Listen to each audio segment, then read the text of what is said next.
pananampalataya na totoo o mano, kung totoo ba nasa kasaysayan ng simbahang Katoliko ay merong Papa o Santo Papa na babae.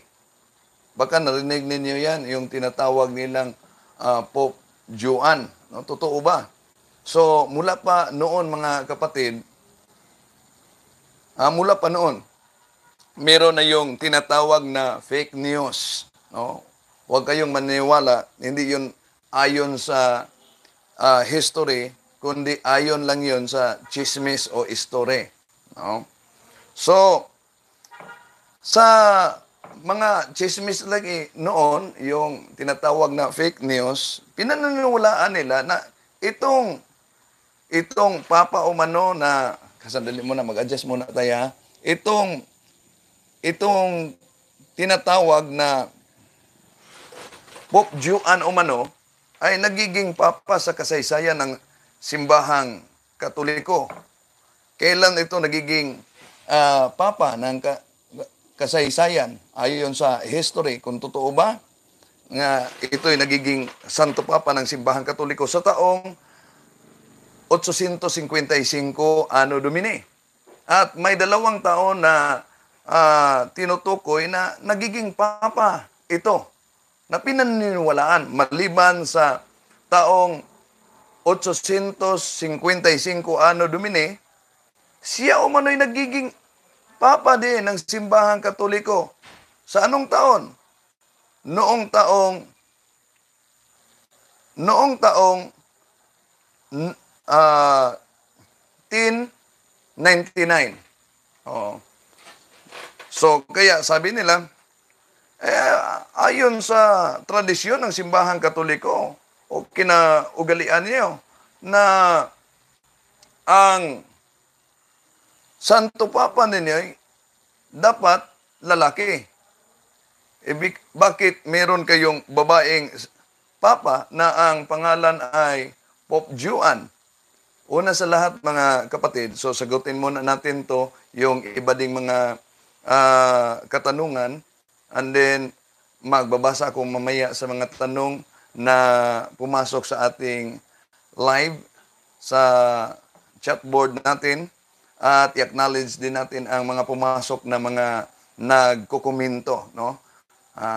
Shout out sa mga kapatid nating pumasok at nakikinig ngayon. Okay. So sandali lang. Patuloy natin i-adjust muna to. Sapagkat, okay, adjust muna natin tong camera natin. Okay. Kung meron man kayong marinig siguro na nagkantahan, malapit lang tayo ngayon sa katedral ng Osami City. No? So, malapit tayo sa katedral. Katabi lang namin dito ang katedral, mga kapatid. Nagpatuloy pa ngayon ang isinagawa na misa, no? Sa ngayon. So, meron na mga pumasok ngayon na mga katanungan, no? So, mamaya, babasahin ko yung mga tanong ninyo na pumasok sa ating chatboard. So, sagutin muna natin.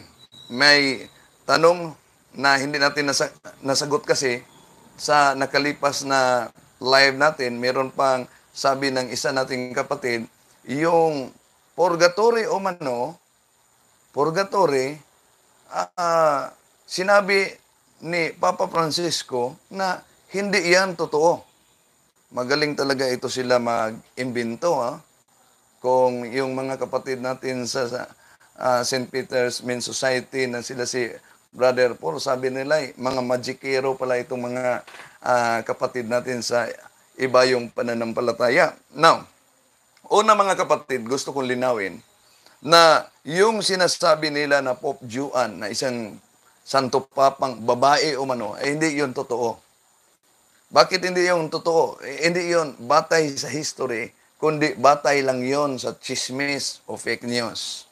Sapagkat, ayon sa kanila, sa chismis nila, pinaniniwalaan na itong tinatawag na Pope Juan ay nagiging Papa umano sa taong 855. At meron pang isang ibang pinaniniwalaang tao na siya ay nakaupo bilang papa na ayon sa kanilang paniniwala, ito'y nagiging papa sa taon na 1,100 Anno Domini. So, umupo bilang papa itong pinaniniwalaang babae na Santo Papa na ang pangalan umano'y Pope Juan. Una, hindi ito totoo mga kapatid. Sapagkat kung tingnan natin ang history, di ba kayo magtaka na itong ating mga kapatid, mahilig talaga sila ng history. Pero ayaw nila ng history. Saan kaya nila galing itong sinasabi ng ibang mga kapatid natin sa iba yung pananampalataya na may nagiging papa o mano na babae na nakaupo sa pinaniniwalaang taon 855 o kaya sa taong 1,100 Anno Domini. Bakit hindi ito totoo? Una mga kapatid, itong pinaniniwalaang taon kung saan siya ay nakaupo bilang pinaniniwalaang papa na babae sa taong 855, kung tingnan niyo ang listahan ng mga Santo Papa, sa taong ito, namatay, ayon sa history, si Pope Leo IV sa Hulyo 17, taong 855. Namatay siya. No? Pero, he was immediately succeeded by Pope Benedict III. Si Pope Benedict III sa taong 855, matapos namatay si Pope Leo IV, siya'y nagiging kahalili nito bilang papa at namatay siya sa taong 858.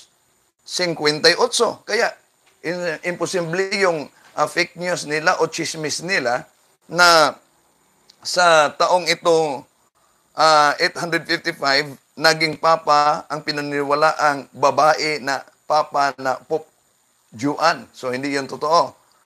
Yung isa na naman na taon na pinaniniwalaang nakaupo talaga itong batay sa kalang chismis Pope Juan sa taong 1,100 Anno Domini, hindi naman ito totoo sapagkat kung tingnan natin mga kapatid, ang kasaysayan mismo, sa taong ito, may nakaupo na Santo Papa na ang kanyang pangalan, Pope Pascal de Sican.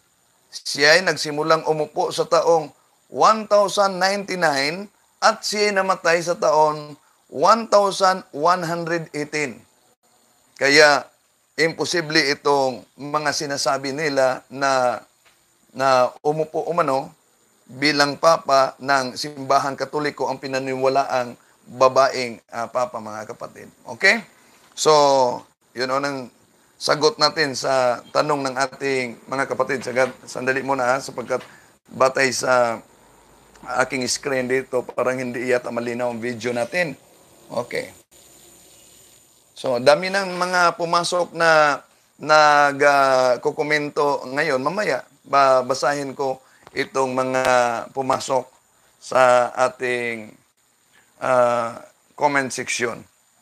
Yung sinabi naman ng ating kapatid na ang purgatorio umano ay hindi totoo at ito ay makita nyo sa isa sa mga comment sa nakalipas na live ko, hindi totoo umano ang naturang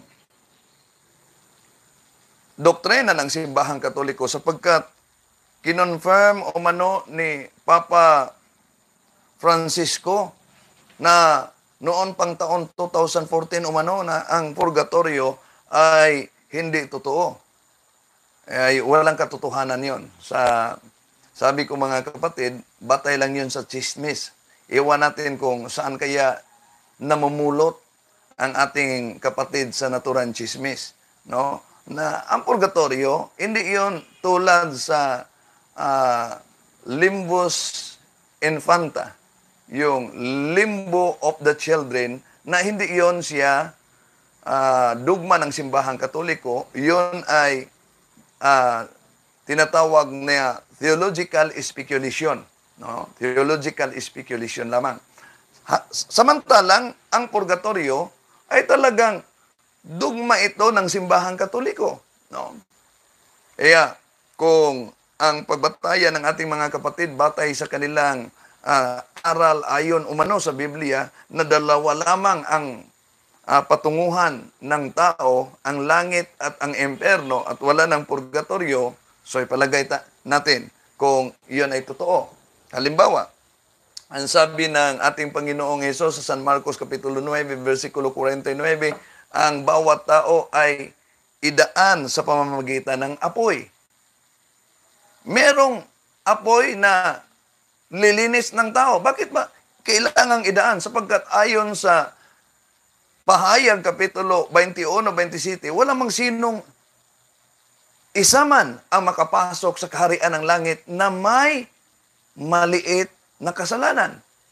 So, kung gayon, na sino mang kahit may maliit na kasalanan ay hindi makapasok sa kaharian ng langit, kung ang pananampalataya nila'y impyerno lang at langit, baka maubos ang lahat ng tao patungong impyerno, sapagkat walang sino mang makapasok sa langit kahit na yung may maliit na kasalanan ayon sa Pahayag Kapitulo 21, versikulo 27. Kaya, sapagkat ang Panginoon ay hustisya, no? Sapagkat siya ay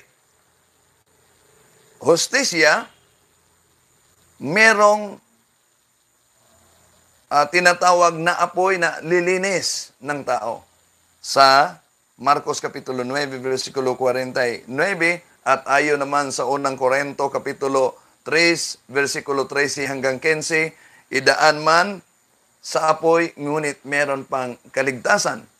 At sa ginamit ni Father Darwin Gitgano na version, ito na Spanish version, sa unang Korinto Kapitulo 3, versikulo 13 hanggang 15, kung isimula natin sa 9, ito'y tinatawag na purgatorio. Yun din ang mabasa natin, mga kapatid, sa unang Pedro Kapitulo 3, versikulo 19. No?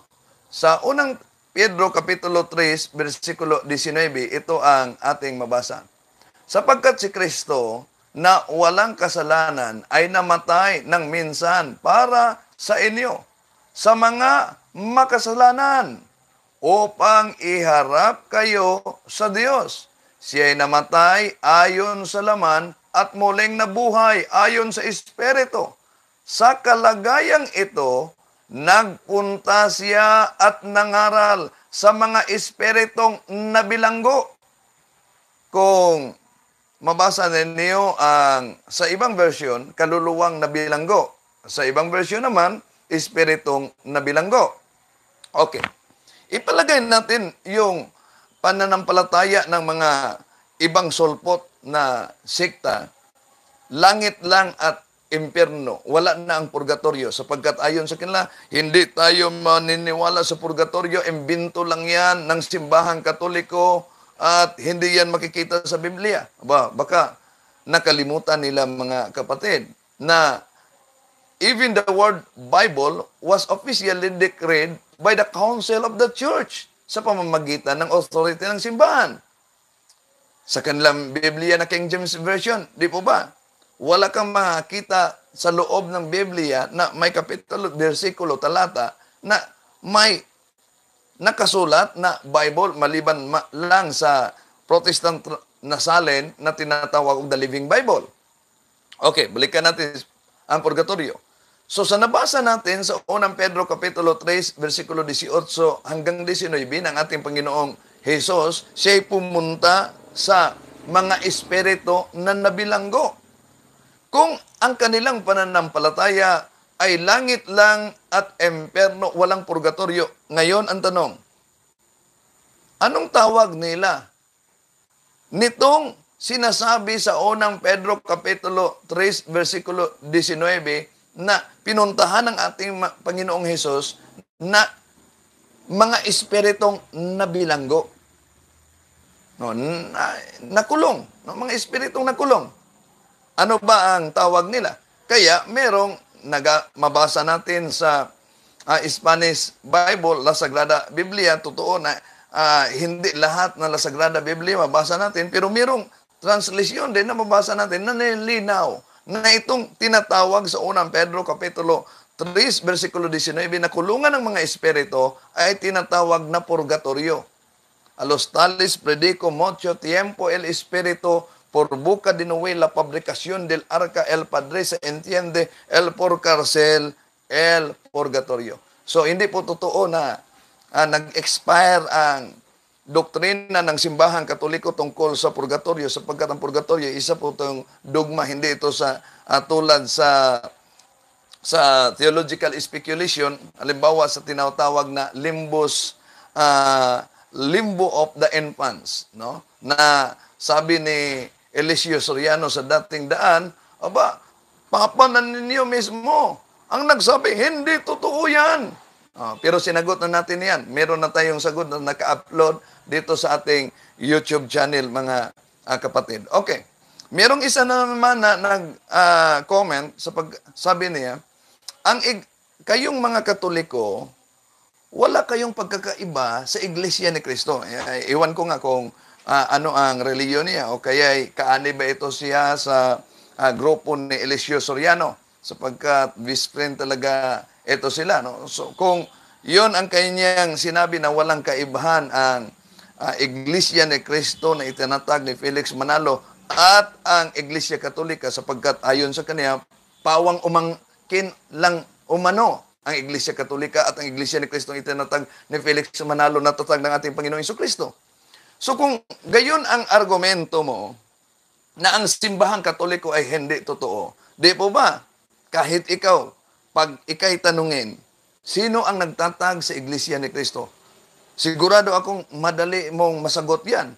Na ang sagot mo ay si Felix Manalo, 1914, Punta Santa Ana, Manila, sapagkat nakasulat yan sa rehistrasyon nila sa Securities and Exchange Commission, Cuelos Fundadores de esta Asociación San Felix Manalo. Pero, kapag tanungin ka, kung sakaling tanungin kita, kung ang simbahang Katoliko ay hindi totoong tatag ng ating Panginoong Jesucristo, ngayon, sino ba ang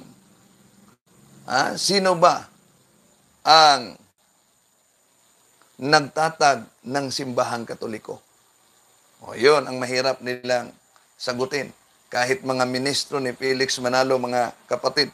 So, hindi totoo na ang simbahang Katoliko at ang Iglesia ni Cristo na itinatag ni Felix Manalo ay wala umanong pagkakaiba. Malaking pagkakaiba sapagkat ang Iglesia ni Cristo 1914, Punta Santa Ana, Manila ay itinatag ni Felix Manalo. Ngunit ang simbahang Katoliko, kahit sa kanilang Pasugo Magazine, nilinaw, even secular history show a direct time link between the Catholic Church and the Apostles, leading to the conclusion that the true Church of Christ is the Catholic Church. Na ang totoong Iglesia ni Cristo ay ang simbahang Katoliko. Kaya nga, inaamin sa kanilang Pasugo Magazine, Abril 1966, sa pahina 64, ang Iglesia Katolika na sa pasimula ay siyang Iglesia ni Cristo. Kaya wala na silang magawa, kundi aaminin nila na ang Iglesia Katolika na sa pasimula ay siyang unang Iglesia ni Cristo. Ngunit may karugtong. Dumating umano ang panahon, natalikod umano ang totoong Iglesia. Hindi yun totoo, mga kapatid. Wala kayong mabasa sa history man o kaya sa Biblia na ang unang Iglesia ni Cristo, ang simbahang Katoliko, ay natalikod. Wala, no? So, batay lang yun sa history. Kung si kapatid na Paul pa, aba, itong mga kapatid na natin magaling talang mag-magic. Okay? Now, so, kung tingnan natin ang Iglesia ni Cristo, sapagkat ang kanilang aral, dapat ang pangalan umano ay Iglesia ni Cristo. Hindi ito tatawagin ng ibang pangalan. Tingnan niyo ha. Pero, sa pasugo magasin nila mga kapatid, na ang may akda ay si Leopoldo Aguilar, sa Pasugo Magazine, Nobyembre 1951, sa pahina 4, ang nakasulat ay ganito: ang Iglesia ni Cristo ay kailangan at hindi maiiwasan sa paglingkod ng tao ng Diyos. O bakit tinatawag itong Iglesia ni Cristo? Akala ko, Iglesia ni Cristo, Cristo pala ang nakasulat sa kanilang Pasugo Magazine. No? Sino ba si Cristo sa buhay nila? Okay. Patuloy tayo mga kapatid sa pagsagot sa mga katanungan ng ating mga kapatid sa iba yung pananampalataya. Noong nakalipas na live natin, ating tinalakay yung mga tungkol sa mga imahen, no, o larawan, sapagkat itong ating mga kapatid sa iba yung pananampalataya kasi yung mga pastor kapag magipit ay sa larawan kumakapit. Pero malinaw na tinalakay natin, hindi lahat ng mga larawan ay Diyos-Diyosan. At malinaw yan sa Harper's Bible Dictionary, page 567, all idols are images, but not all religious images are idols. Okay. So, ngayon mga kapatid, babasahin muna natin yung mga pumasok na nagko-comment sa ating YouTube channel live ngayon. Si kapatid na Greg Bakbak, good evening. Again, mabuhay po kay Brother Wendell from Miami. Galing kay kapatid na Jeffrey Ramos. Sabi niya, good PM bro, watching from City of Mati, Davao Oriental. Galing kay kapatid na Romela Lascano, good afternoon. Bro Wendell, watching from Hong Kong. Galing kay kapatid na Juan Hernando, magandang hapon, Bro Wendell, God bless po. Okay, marami na sila ngayong nanood sa atin. Brad Fred Monares, watching from Imus, Cavite. God bless you, Brother Wendell. Father Darwin Rajando at CFD. Yung kapatid na Erneta Himuna, good PM, Bro Wendell, listening from Iloilo. Kapatid na Juan Hernando, watching from Quezon City. Salamat po sa pagsubaybay ninyo. Dami na pala ngayon ang pumasok na may mga comment. Aba, ang dami na nito. Galing kay kapatid na Rodney Tagyamon, good evening, watching from Davao City. Galing kay kapatid na Jeffrey Ramos, tanong ko lang po, if Aramaic, Greek, or Hebrew language ang ginamit ng mga apostolis po? Salamat. Hindi po. Yung language ng ating Panginoong Hesus ay Aramaic. No? Nang itinatag niya ang kaniyang iglesia, hindi pa yun nang sinabi niya na itatag niya ang kaniyang iglesia, gamit niya ang language, ang kaniyang lengguwahe na Aramaiko, hindi pa yun naisulat ng ipahayag niya. Sa Aramaic language, ina amar nalak datu we alhadi kay pa ebnility. Sa taong 33 Domine. Pero nang isulat ito sa mga apostoles, isinulat ito sa wikang Grego. No, sa wikang Grego, San Mateo. Doon pa.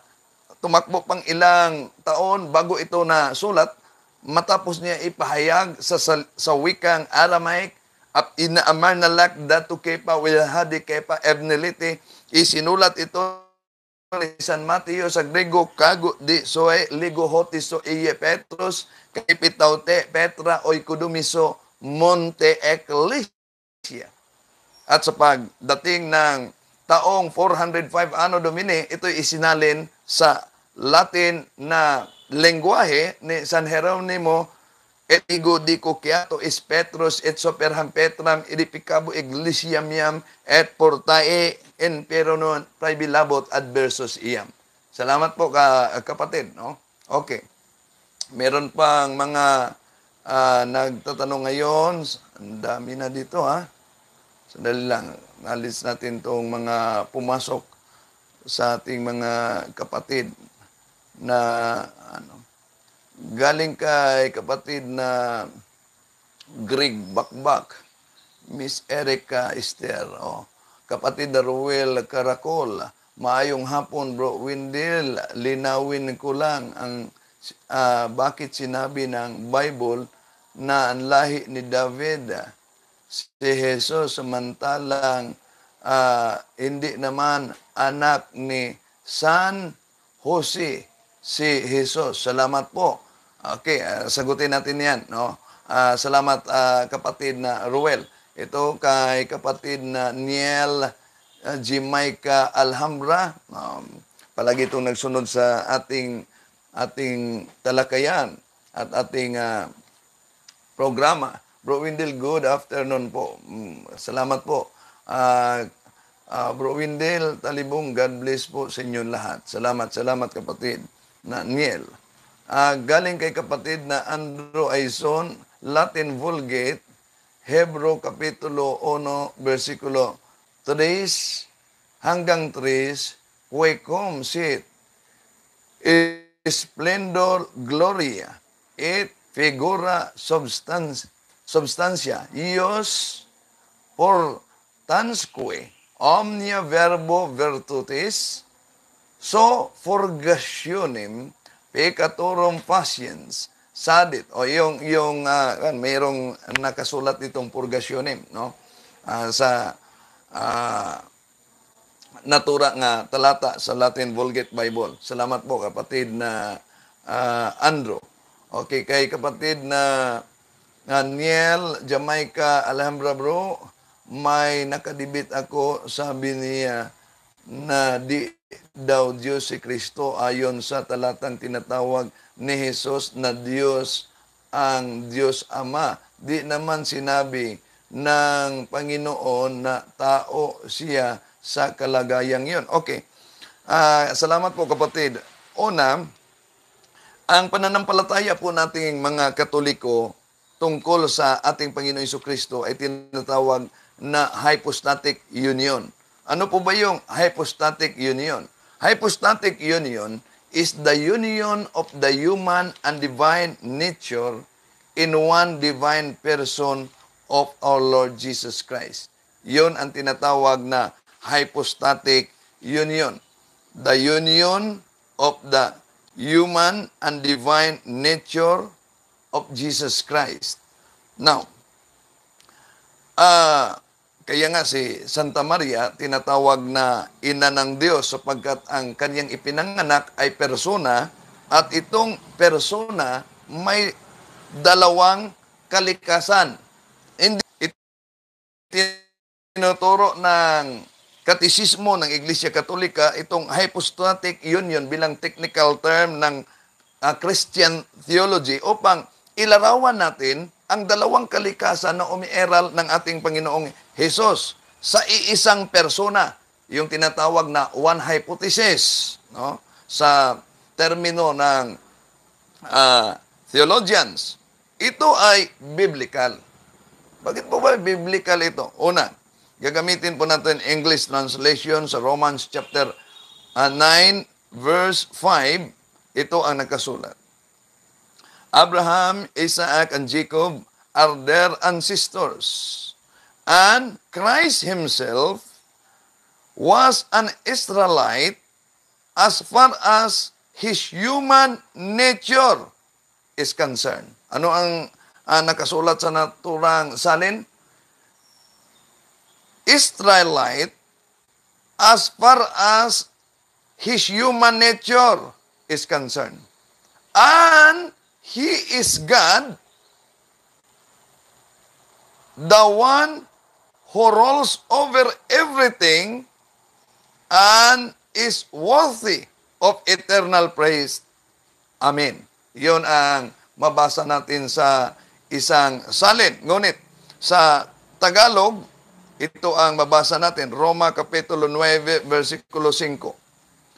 Sila'y nagmula sa mga patriarka at ang kanilang lahi ay nagmula ang Kristo nang siya'y naging tao. Diyos sa kataas-taasan na pinupurihan magpakailanman. Amen. So, malinaw na itong kalikasan, dalawang kalikasan ng ating Panginoong Hesus, no, ay umeeral na sa ating Panginoong Hesus sa kaniyang iisang persona. Iyon ang tinatawag na hypostatic union. The union of the human and divine nature in one divine person of our Lord Jesus Christ. Pero, palagi nating marinig sa ating mga kapatid, meron kayong mabasa na anak ng Diyos. Wala kayong mabasa sa Biblia na siya'y Diyos anak. Mabasa natin yan kahit na sa Pasugo Magazine ng Iglesia ni Cristo. Yun ang kanilang sinasabi. May mabasa ba kayo sa Biblia na tinatawag siyang Diyos anak? Wala kayong mabasa. Ang mabasa niyo ay siya'y anak ng Diyos.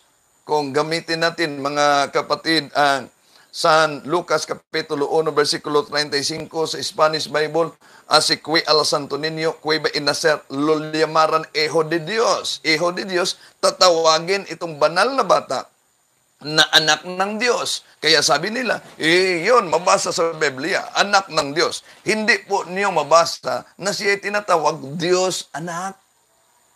Mali po. Hindi po yun totoo. Kung tandaan natin, itong mga miyembro, mga ministro ng Iglesia ni Cristo, mga kapatid, di po ba alam niyo, iba't ibang salin ng Biblia ang kanilang ginagamit. Bawat doktrina may katumbas na Biblia upang ipalitaw na dapat ang nakasulat ay nasa Biblia. At isa sa kanilang paborito, itong ang salita ng buhay. Isang makabagong salin ng bagong tipan. Palagi, kung tingnan niyo ang kanilang, kung manood kayo sa kanilang programa, mga kapatid, abay, palaging ginagamit ito nila. Palaging binabasa nila kahit na ni Bobby Fernandez na isang ministro ni Felix Manalo. Bakit po natin ginagamit ito? Sapagkat palagi nating marinig o kaya'y mabasa natin sa kanilang Pasugo Magazine na ang salitang katagang Diyos anak ay hindi umano mababasa sa Biblia. Totoo po ba yan? Okay, tingnan po natin. Kung meron kayong salin na ganito, okay. Buklatin niyo ang Juan Kapitulo 1, versikulo 18. Kung ano ang mabasa, basahin ko, mga kapatid. Ito ang nakasulat. Wala pang nakakita sa Diyos Ama kahit kailan. Subalit, ipinakilala siya sa atin ng Diyos anak. Sabi nila, hindi mabasa Diyos anak. Sa saling ito na palagi nilang ginagamit, meron palang mabasa. Baka magiging katulad sila na ni Ustads Barcelon na isang balik Islam na nagiging debator, yung nakaharap ko, na ang daming Bibliyang dinadala. At palagi niyang inuulit-ulit nang humarap siya sa maginoong debate sa mga pastors ng mga born again at sa mga Seventh-day Adventists, hindi mababasa sa loob ng Biblia ang salitang Biblia. Yan, nanyiyahan ko kayong manood. Nandito sa ating YouTube ang naturang debate, mga kapatid, nang tinanong ko si Ustads Barcelon sa Islam, totoo po ba yung sinasabi mo na ang salitang Biblia ay hindi nakasulat sa loob ng Biblia? Panindigan mo ba yun?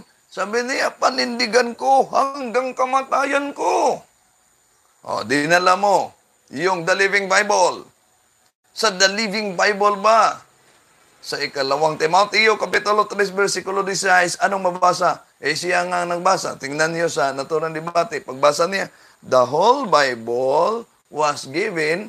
So, nag-follow up ako. So, ayon ka ba na ang paksa natin ay nabasa mo sa Bibliyang dala mo? So, patawa-tawa na lang siya. No? Ito rin, palaging ginagamit ito sa mga ministro. Kung makita niyo sa programa, mga kapatid, ang salita ng buhay, isang makabagong salin ng bagong tipan. At magtaka tayo, bakit sinabi nila sa kanilang Pasugo Magazine o sa kanilang mga propaganda sa plaza na ang katagang Diyos Anak ay hindi mabasa umano sa Biblia? Totoo po ba yon? Hindi, sapagkat itong salin na ito na palagi nilang ginagamit, nabasa nga natin, Juan Kapitulo 1, versikulo 18. Wala pang nakakita sa Diyos Ama kahit kailan. Subalit, ipinakilala siya sa atin ng Diyos Anak. Kaya tigilan niyo na yung sinasabi niyo na hindi mababasa ang katagang Diyos Anak. Meron pala, nabubuko na yung mga kapatid natin na sabi nila, hindi mababasa. Okay. Sapagkat, ang kanilang palaging ginagamit kasi, sa susunod, tatalakayin natin yung totoong Diyos at totoong tao, ang ating Panginoong Hesus, mga kapatid, na isa sa mga mariing itinuligsa ng ating mga kapatid sa Iglesia ni Cristo bilang makabagong heretiko na Arianismo, no? Sa ating panahon ngayon. Sapagkat noon pa man, lumitaw na ang aral ni Arius na nagtuturo ng ating Panginoong Jesucristo ay tao at hindi Diyos. Kaya nangyari ang unang konselyo sa Nicaea sa taong 325, ipinahayag sa naturang konselyo ang ating Panginoong Jesucristo ay totoong Diyos at totoong tao. No? Okay. Now, sapagkat palagi nilang ginagamit. Sige, sa sunod, tatalakayin natin yan. Ito kasi ang palagi nilang gagamitin, Juan Kapitulo 3. Subaybayan muna natin. Ito, bago natin ipatuloy yung iba pa mga katanungan. No? Ito kasi ang palagi nilang ginagamit, no? Mga kapatid. Sa Juan 17:3, at ito ang buhay na walang hanggan, ang makilala ka nila na iisang tunay na Diyos at ni Jesucristo na inyong sinugo. Ngayon, ang tanong nila dito sa cross-examination, sang-ayon ka ba sa pahayag ng ating Panginoong Jesucristo na ang Ama ay isang tunay na Diyos?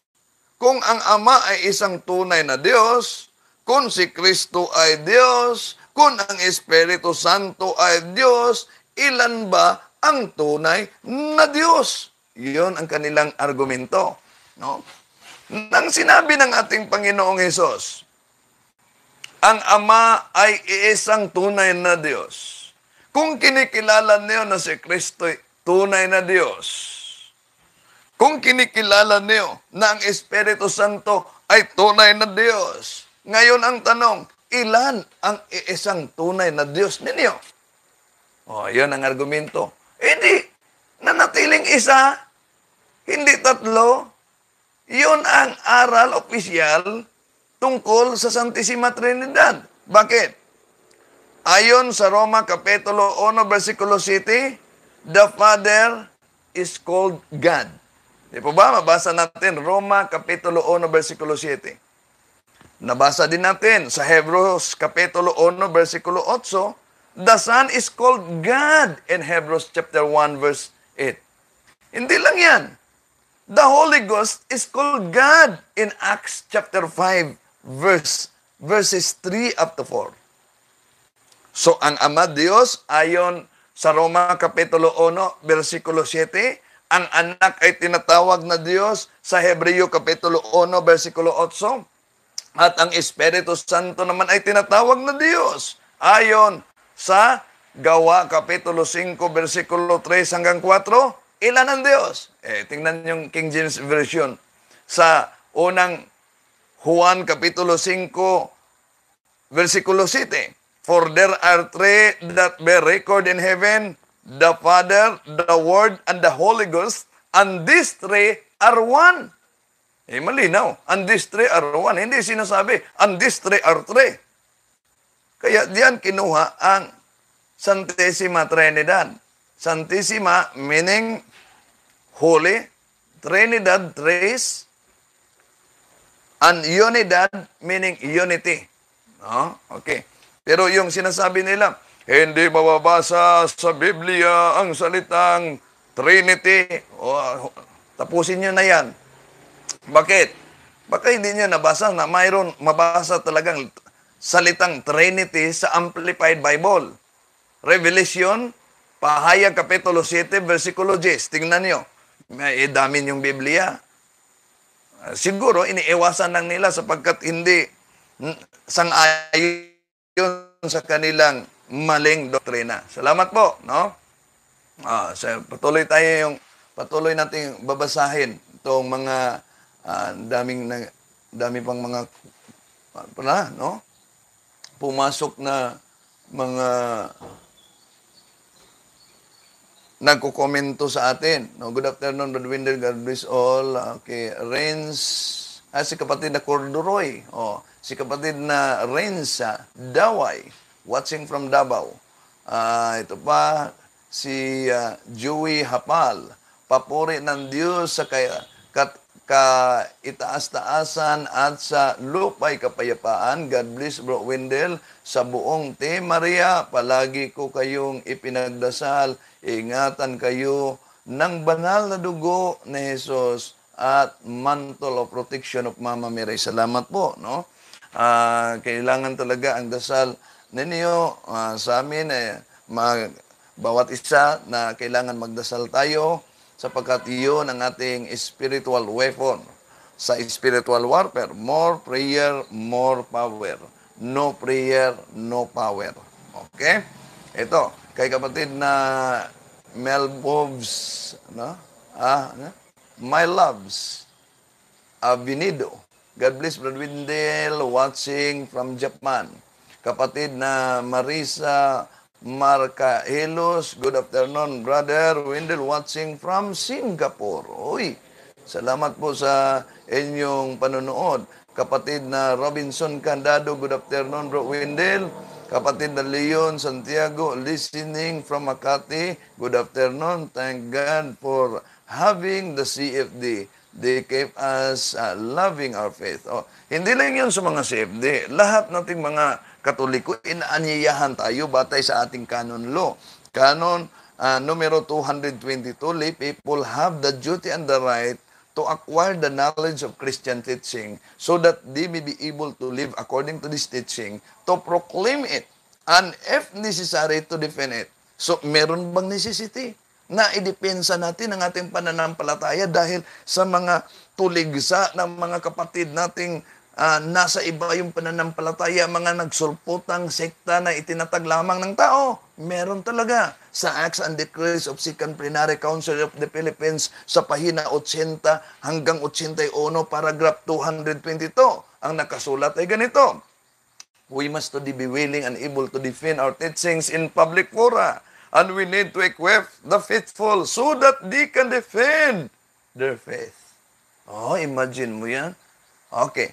Basahin natin ang iba pang mga pumasok galing kay kapatid na Leon Santiago. Okay. Kapatid na Jason Santawana, good PM Pro. Brother Wendell, tanong ko po lang, nagkahiwalay ang mga Israelita at ibang bansa hanggang sa inabuso sila ni Hitler. Wala silang hari ng mga panahong iyon. Okay. Salamat po. Sandali pa, mayroon pa mga Galing kay, okay, ang dami na pala dito, no? Na, na pumasok. First Council of Nicaea, sandali muna. Ito, babasahin pa natin itong mga pumasok na, okay, sandali lang ha. Ito pa, kapatid na Rafael Cadelina. Good PM, Brad Windel. God bless. Salamat po, kapatid na Diego Lida. The Vatican's official records state all of the more than 260 Catholic popes have been men. But according to the medieval legend, a lady pontiff may have reigned for the brief period in the 9th century. O kaya, sinagot ko na yan, no? Yung pinaniniwalaan na taon na siya umupo, imposible sapagkat yung pinaniniwalaan na magkaibang mga taon na pinaniniwalaan siya nakaupo, may nakaupo talagang papa sa naturang mga taon. Okay. Roel Benito, good afternoon, bro Wendell. Ano po ang sikta itong Operian Heritage? Si Roel Benito ni sa City, Naga, Cebu. Okay. Bagong sulpot din. No? Bagong sulpot din na sikta yon. Okay. Sa DCB TV, mahilig talagang mga yan na gumagawa ng kwento para siraan ng simbahan. Wala silang takot. Magkapera lang sila sa talaga yung sinasabi ng Bible na darating ang mga bulaang guro. O meron kong kilalang pastor, hindi lang natin sasabihin pangalan sapagkat kaibigan natin to. Sabi niya, totoo naman ang simbahang Katoliko ang totoo na iglesia. Sabi niya, kahit siya naniniwala.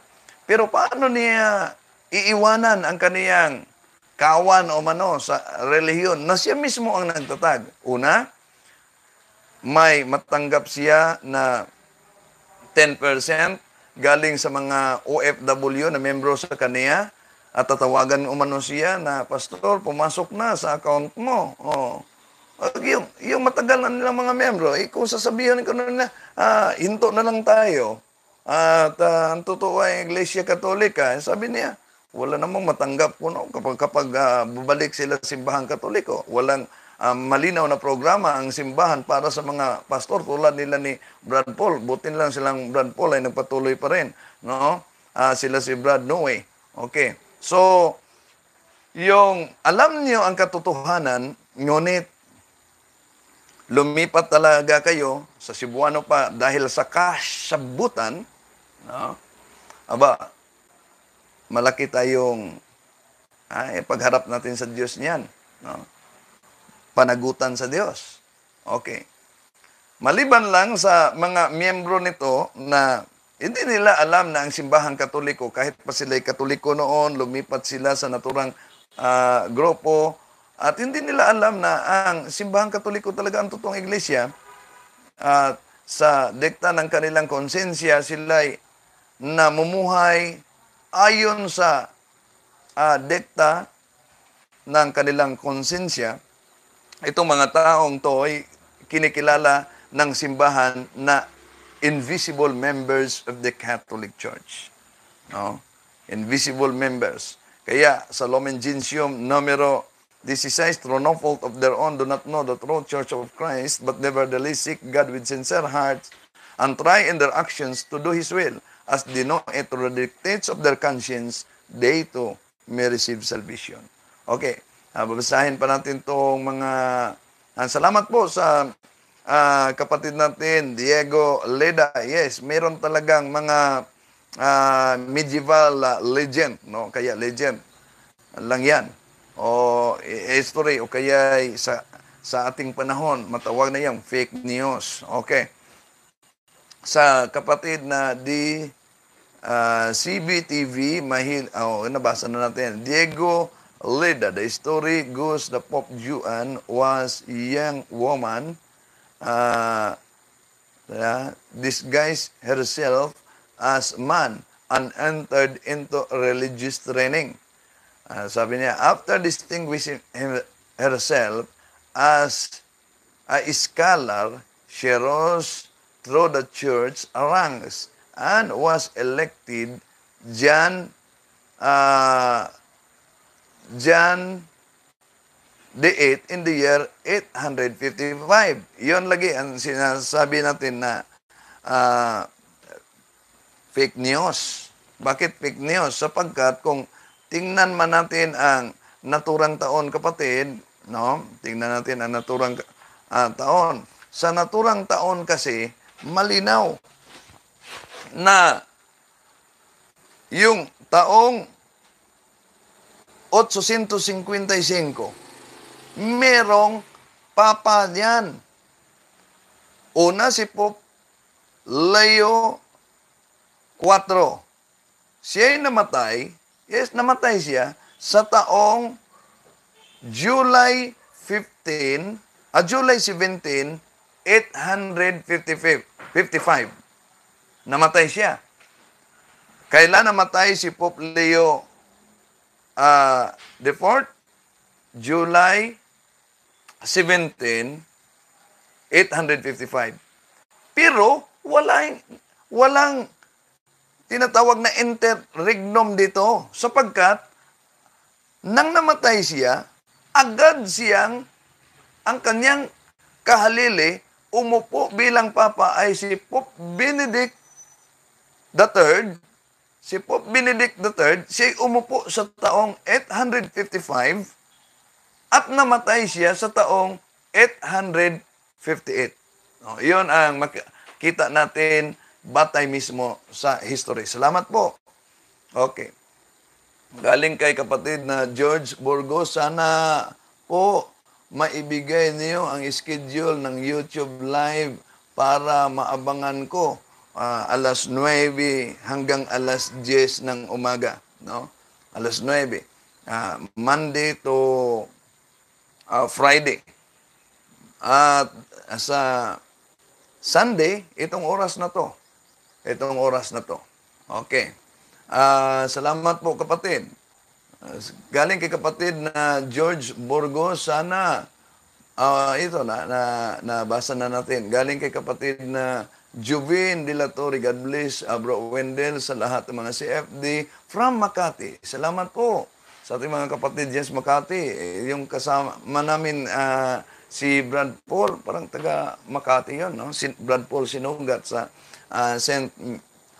Peter Men's Society. Nandito siya sa Samis. Naka-lockdown siya. Okay.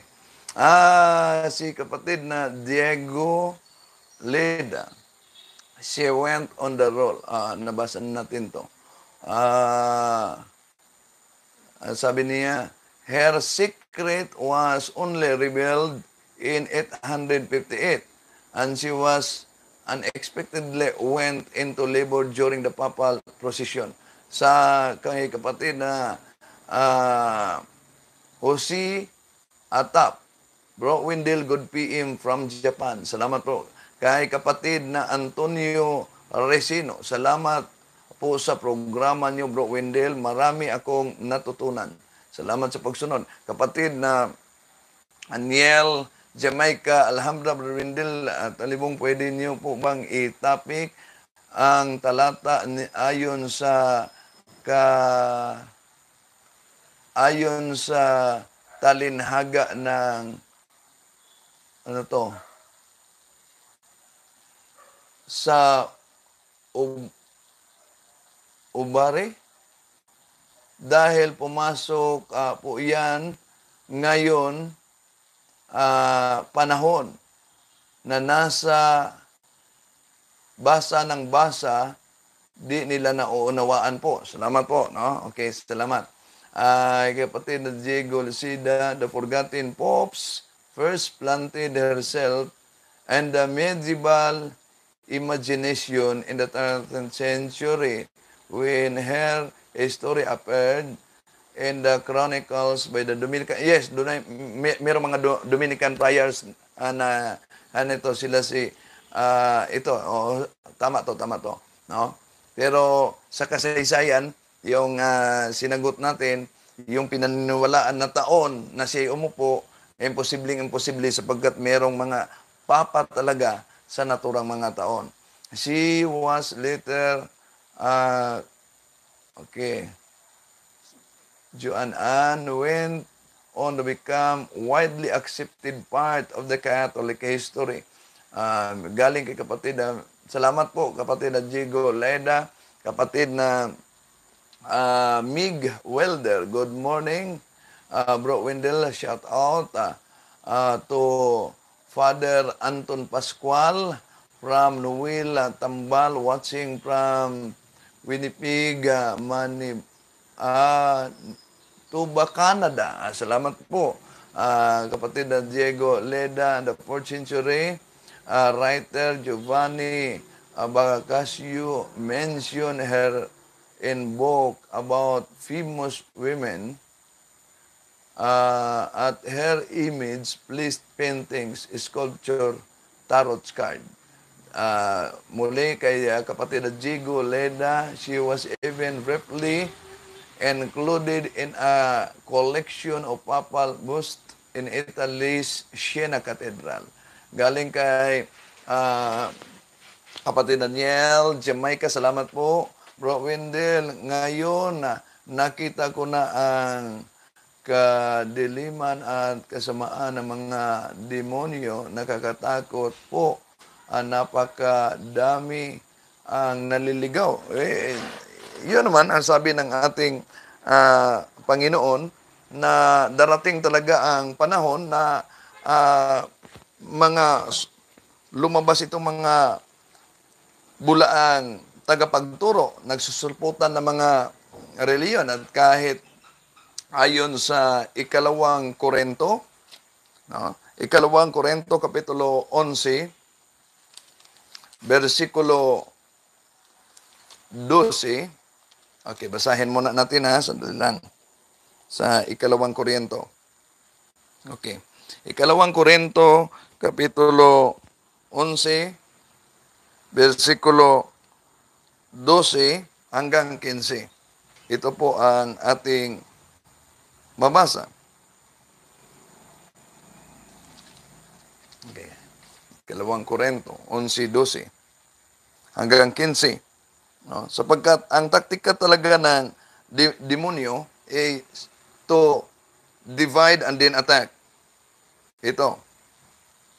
Sabi ni San Pablo, patuloy kong gagawin ang ginawa ko ngayon upang mawalan ng batayan ang pagmamalaki ng iba na ang paglilingkod nila ay tulad sa aming ginagawa. Ito na ang mga bulaang propeta na sabi ni San Pablo sa 13. Ang mga iyan ay mga huwad na mga apostol, madadayang manggagawa. Yung mga manggagawa na madadaya kung mano. At nagpapanggap na apostol ni Kristo.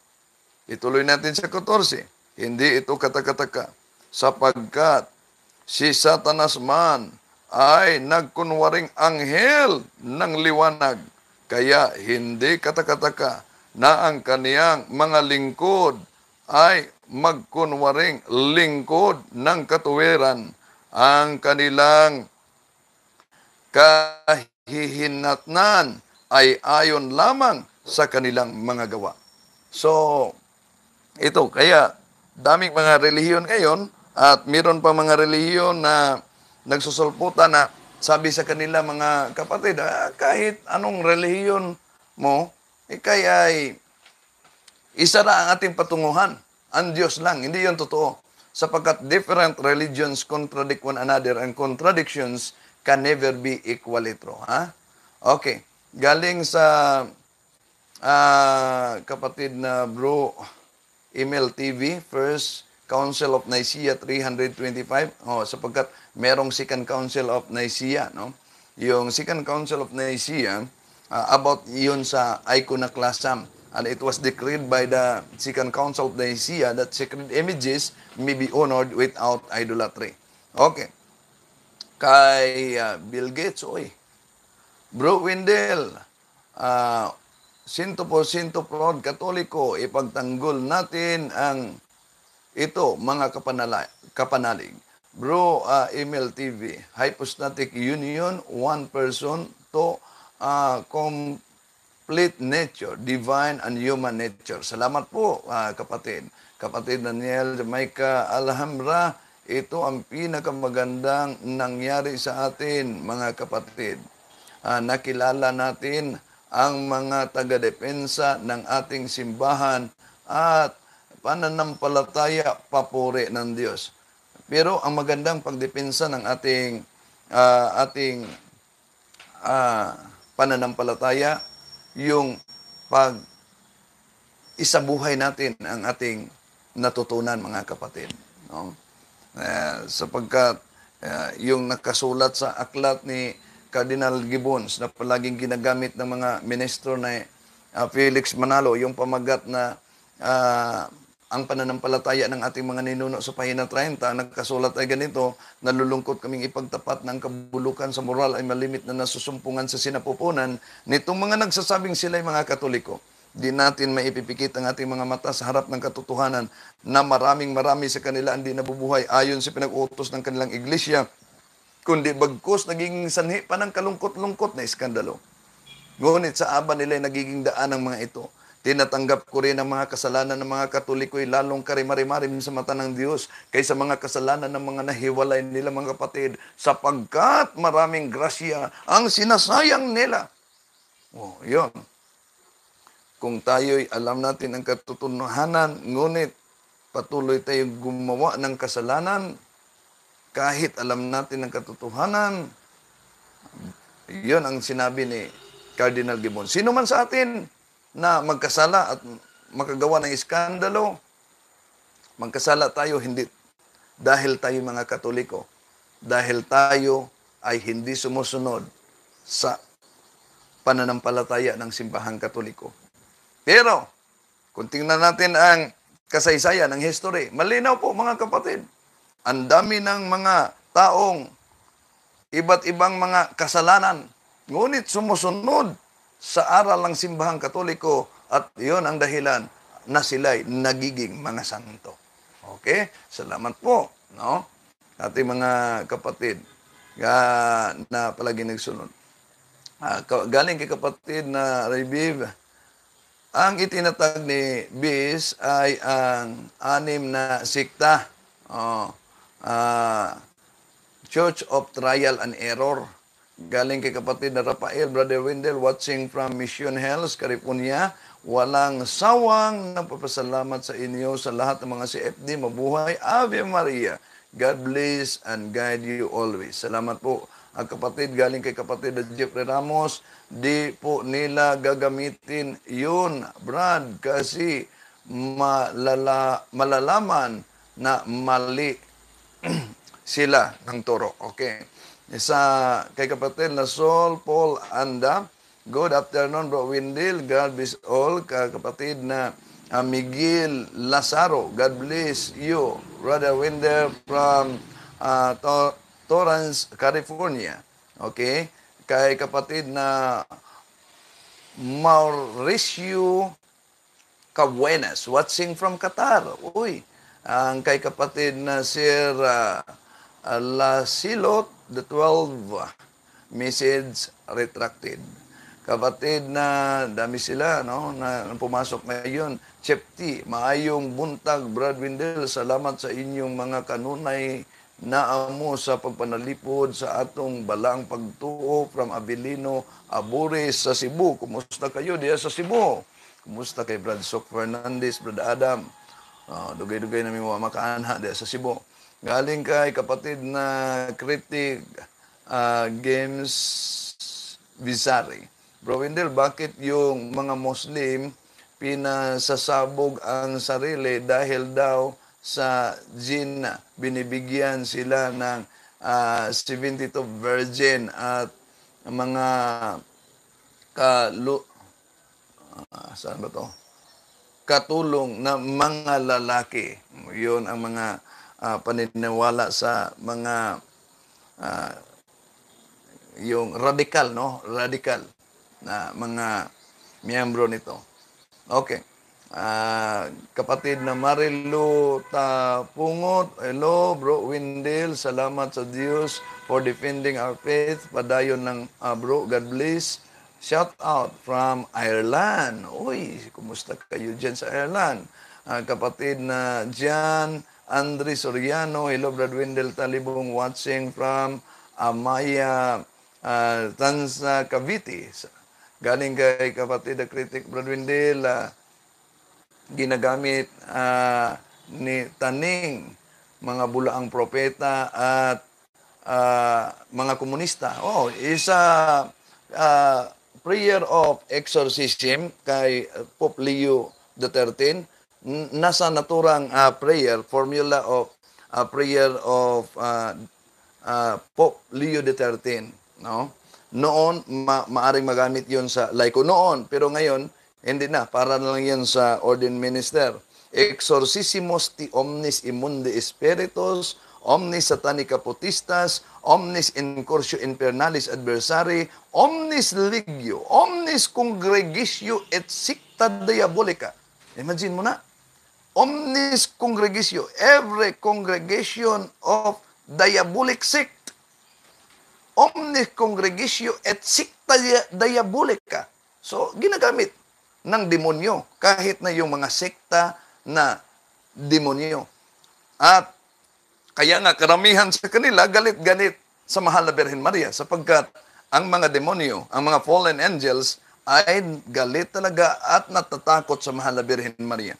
May mga karanasan kami sa deliverance sa Office of Exorcism nang idasal na namin ang Salve Regina, yung El Holy Queen, no, na dasal. Grabe ang reaksyon sa demonyo na nasa katawan ng tao. May isang pagkakataon na nang inidasal na Salve Regina Mater Misericordiae Vita Dulcido et Spes Nostra Salve, ang sigaw, grabing sigaw, sabi niya, hindi siya reyna, hindi siya reyna. Yung corona na nasa kanya, dapat sa amin. O, yun, pahayag mismo ng demonyo, no, na nasa katawan ng tao. Okay.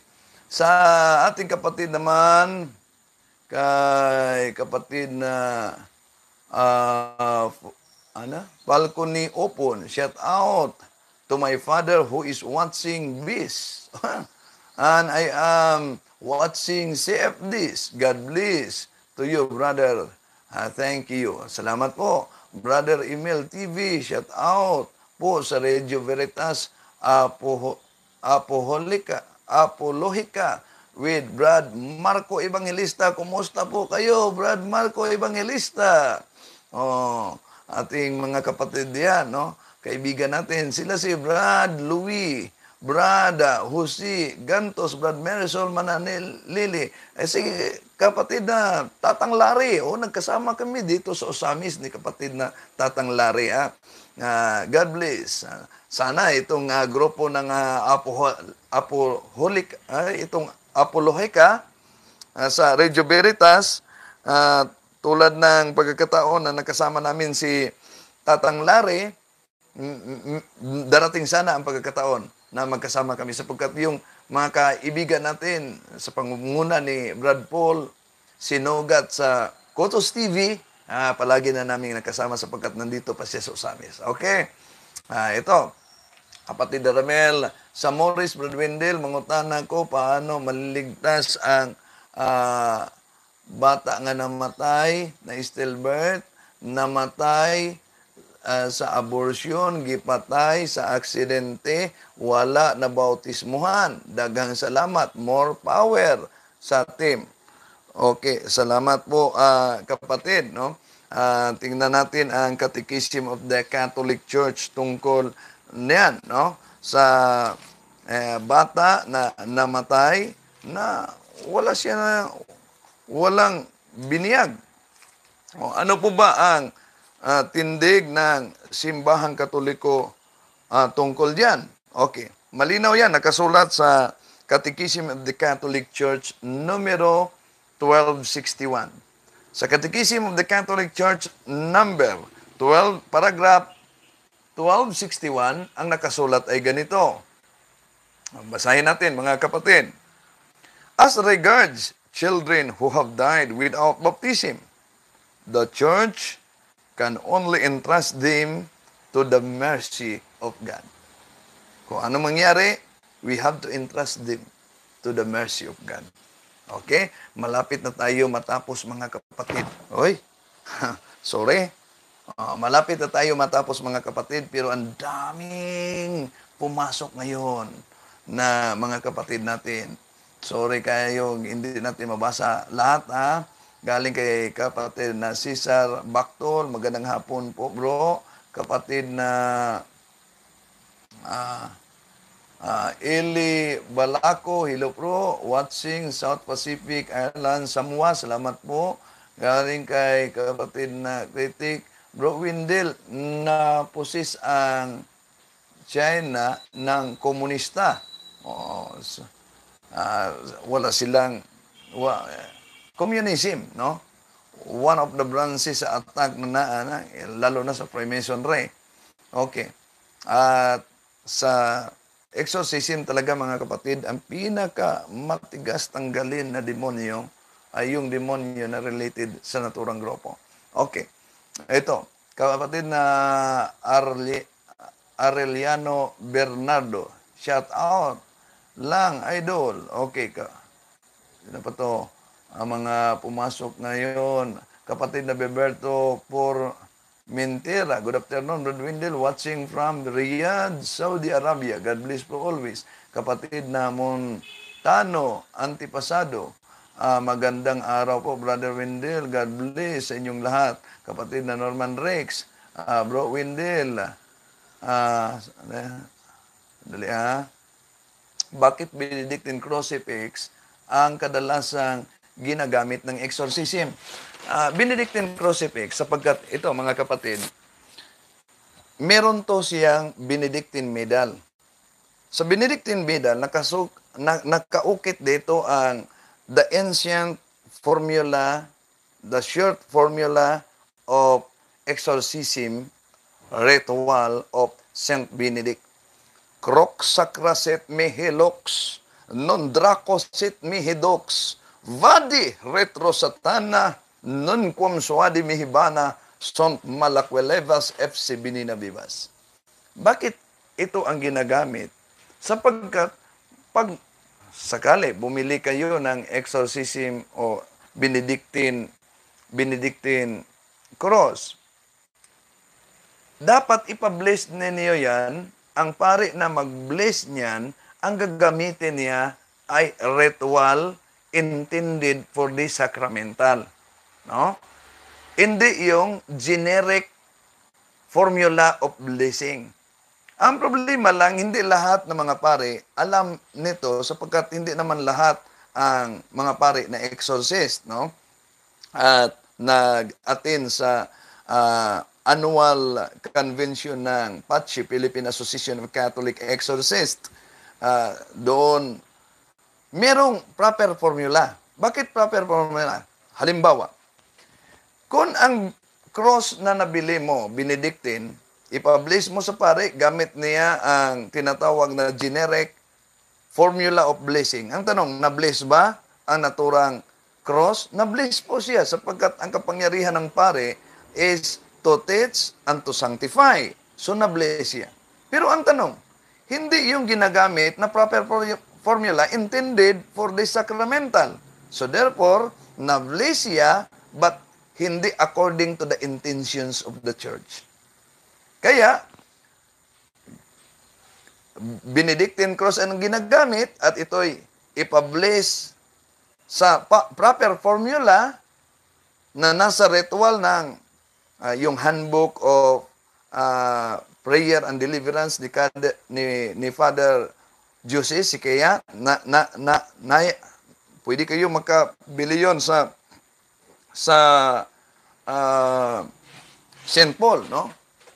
Meron ding ritual si Father Winston Cabading, pero intended lang yun sa PACHI members, Philippine Association of Catholic, yung malaki na ritual. Kumpleto din sa blessing. So, kailangan na ma-bless siya, hindi yung generic term, generic formula of blessing, but yung proper formula intended for the sacramental. Bakit? Sapagkat na-bless siya according to the intentions of the church. Okay? Salamat po. Kay kapatid na Jennifer, kabatihan, maayong adlaw brother, watching from Jeddah, Saudi Arabia. Salamat.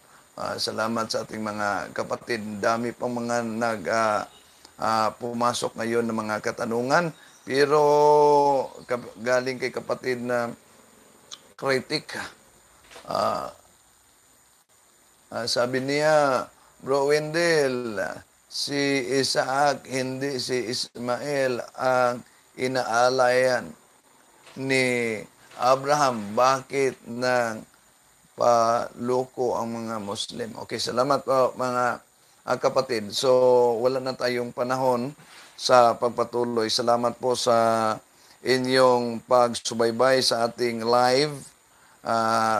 Sinisekap ko lang na mabasa talaga yung mga nagkukomento dito. So, salamat sa mga kapatid natin na palaging nagsubaybay. Tandaan natin, ang daming mga relihiyon ngayon na nagsulputan at umaangkin na sila ang tatag ng ating Panginoon Jesucristo. Mga kapatid, ang pagkadaya ay maaring maranasan natin sa iba't ibang paraan. Pero, ang napakasakit, pag madaya tayo sa pananampalataya, sapagkat delikado po ang ating kaluluwa. Magsuri po tayo. Walang ibang relihiyon na sinaksihan at pinatunayan ng kasaysayan na relihiyong tatag ng ating Panginoon Jesucristo, kundi ang simbahang Katoliko. Swerte tayo, mga Katoliko, sapagkat nandito tayo sa totoong iglesia. Pero napakamalas natin kapag hindi tayo magpakatotoo bilang kaanib sa totoong iglesia. Salamat po sa inyo. Pagpalain sana tayo ng may kapal. In the name of the Father, and of the Son, and of the Holy Spirit. Amen. Heavenly Father, in the name of Jesus Christ, our Lord and Savior, and with the power of the Holy Spirit, we pray that the cleansing power of the precious blood of your Son come upon us right now, purify us and wash us clean with the blood of Jesus from the top of our heads down to the very soles of our feet. Let this blood penetrate the very marrow of our bones to cleanse us from any entanglement, from whatever evil spirits we have come in contact with during the course of our intercession. Anoint us with the gifts of the Holy Spirit, and refresh our body, soul, and spirit. And with the sign of your Holy Cross, drive away all evil spirits. In the name of the Father, and of the Son, and of the Holy Spirit. Amen. Salamat po. Salamat.